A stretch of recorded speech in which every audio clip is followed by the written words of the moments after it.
In digital Marathi, जनतेच्या हक्काचं व्यासपीठ. उपमहापौर म्हणून 2.5 वर्ष काम केलं.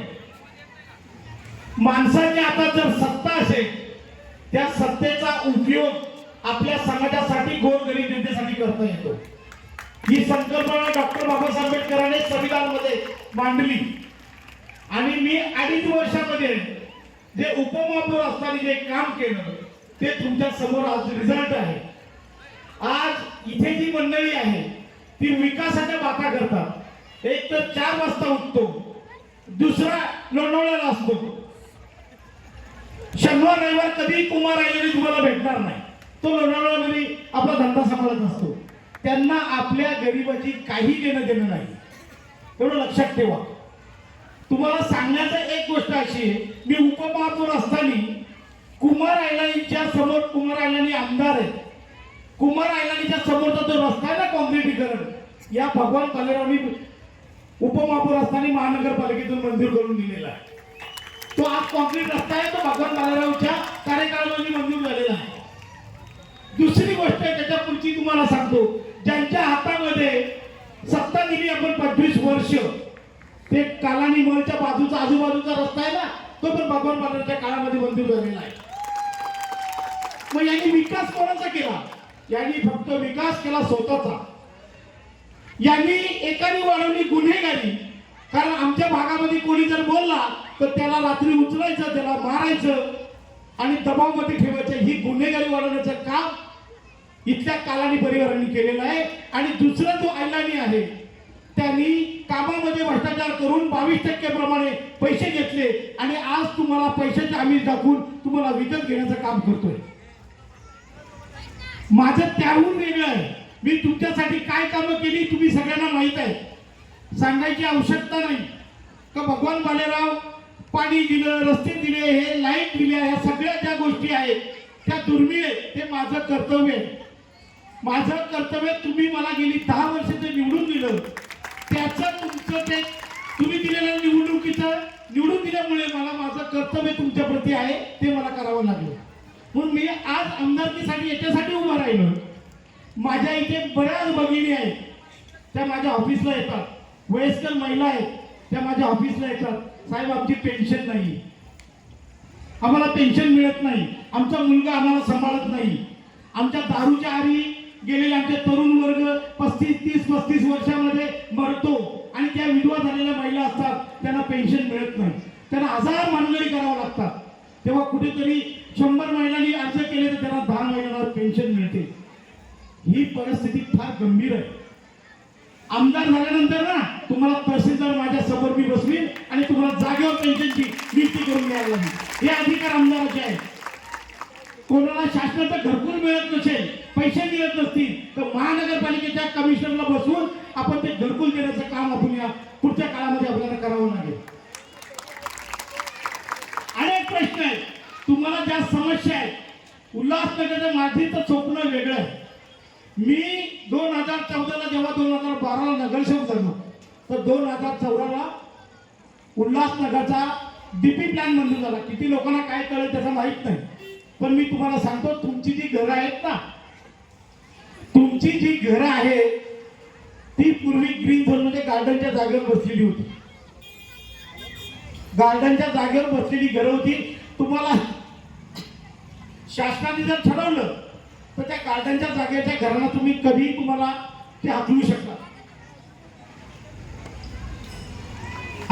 आणि घर खाली करून ती जमीन ताब्यात घेऊ शकतात. तुम्हाला जर खरी भेट दिली असेल ना 2014ला ह्याच भगवान बालेरावनी सगळा पट्टा ग्रीन झोन मधून काढून 8 झोन मध्ये कन्वर्ट करण्याचं काम केलंय, म्हणजे रेसिडेंट झोन करण्याचं काम केलंय. आज तुमच्या जागा आहे ना, तुमच्या मालकीची आहे, तिथे कोणाची हिंमत नाही.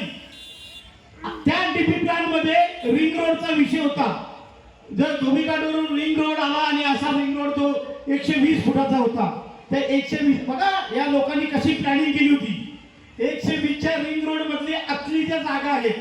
म्हणजे उदाहरणार्थ माझा ऑफिस पासून त्या सगळे सिंधी पट्टे जे आहेत त्या सिंधी पट्ट्यामध्ये 4 एफएस आहेत बांधकाम होणार. किती? 4 एफएस आहे. 100 फुटाचं बांधकाम असेल तर ते 400 फुटाचं होईल. एवढी परवानगी त्यांना मिळणार कायदेशीर. आणि झोपडपट्टीच्या बाहेर म्हणजे त्या रिंग रोडच्या बाहेरची जी लोक आहेत म्हणजे झोपडपट्टी आपल्या पूर्ण त्यांना फक्त सव्वा म्हणजे 1.25 म्हणजे सव्वा स्क्वेअर फुटाचं बांधकामाची परवानगी दिली होती. मी तुमच्या माध्यमातून तिथे होतो महानगरपालिकेत आणि 2014ला जितका FSI आमच्या शहराच्या आतल्या भागाला देईल तेवढाच FSI बाहेर दिला पाहिजे ही भूमिका मांडली. आणि आज तुम्ही जरी बिल्डिंग बांधायला घेतली, स्वतःचं घर बांधायला घेतलं, RC प्लॅन करायला घेतला तर 4 माळ्याचं घर बांधू शकतो अशी भूमिका मी तिथे मांडली. तुम्हाला कदाचित त्याची कल्पना नाही, तुमच्या भविष्याचा विचार मी केलाय, तुमच्या भविष्याचा विचार केलाय. मला उद्या जर SRA योजना आणायची असेल, उद्या मी जर आमदार झालो आणि SRA योजना आणायची असेल तर मी तुम्हाला सांगतो, ज्याचं 100 फुटाचं घर आहे, ज्याचं 150 फुटाचं घर आहे, ज्याचं 200 फुटाचं घर आहे, त्याला कमीत कमी 360 फुटाचा फ्लॅट दिल्याशिवाय हा भगवान बालेराव गप्प बसणार नाही. अशी भूमिका आपल्याला मांडायची. इथं मला त्या झोपडपट्टी लोकांच्या दृष्टिकोनातून आता येऊन बघा, शहरामध्ये जितक्या सुविधा नाही तेवढ्या सुविधा आमच्या रमाबाई आंबेडकर नगर, बाळासाहेब आंबेडकर नगर, आझाद नगर या परिसरामध्ये आहे. आपण कामं केली आणि कामं करायची आहे. आणि अजून पुढे मला भविष्याचा विचार असला, आज माझी एक परिस्थिती आहे का आपण बनवू शकतो. काय बनवायला पाहिजे? भांडीकाम करणारे महिला माझ्या भागामध्ये मोठ्या प्रमाणात आहे. सकाळी जातात बिचारे 4 वाजता येतात आणि भांडीकामाचे पैसे किती देतात? 400 रुपये आणि 500 रुपये एका कामाचे. म्हणजे त्या 6 घराचं कामं करतात तेव्हा कुठेतरी 4-5 हजार रुपये मिळतात. अशी परिस्थिती आपल्या सगळ्या भागामध्ये आहे. माझा विचार आहे, तुम्ही जर मला आमदार म्हणून निवडून दिलं ना तर त्यांची एक संघटना मी बनवणार. अशी संघटना बनवणार तर तुमच्या प्रत्येक जे आज तुम्हाला 5 मिळतात त्याचा भाव डबल झाला पाहिजे, 10,000 मिळाले पाहिजे. अशा नावाची एक संघटना आपण बनवू. माता रमाईच्या नावाने तुम्हाला कदाचित बऱ्याच लोकांना माहीत नसेल, रिक्षा युनियन आणि भांडीकाम करण्यासाठी माता रमाईच्या नावाने मी एक पतपेढी निर्माण केली. त्या पतपेढीच्या माध्यमातून माझ्या महिलांना शिक्षणासाठी, लग्नासाठी, घर बांधण्यासाठी आम्ही कर्ज देण्याची उपलब्धता करणार आहोत. फक्त तुम्ही माझ्या हातात सत्ता द्या. फार महत्वाची सत्ता आली तर अनेक गोष्टी आपल्याला करता येतील.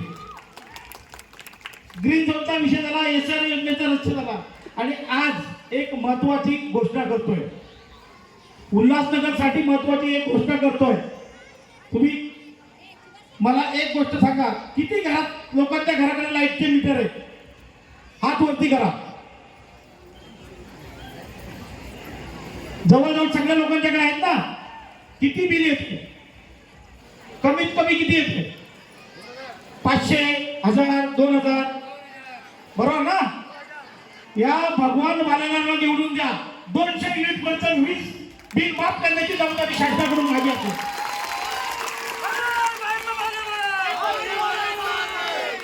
200 युनिट पर्यंत म्हणजे तुम्ही लक्षात ठेवा, तुमचे युनिट फक्त 100च असणार. 100-125 युनिट मध्ये तुम्हाला 1000-1500 बिल येते. 200 युनिटचं बिल असेल 2500 रुपये. तुम्ही 2500 रुपयापर्यंत माफ करण्याची जबाबदारी तुम्ही निवडून दिलं तर ह्या आमदाराची असेल.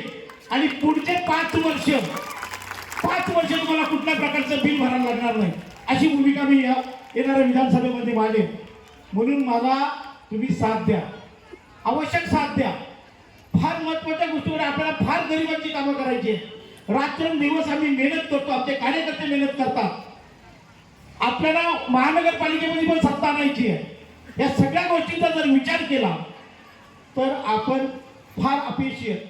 आज तुम्ही मला सांगा, आज तुम्ही 500 रुपयाचा विचार करता, 200 रुपये तुम्हाला कोणी देईल, 300 रुपये कोणी देईल. आदले मधले साले दलाल आमचे लीडर असतात, ते 500 रुपये तिथे घेऊन येतात आणि तुम्हाला 200-300 रुपये देतात, 200 रुपयाला कट मारतात.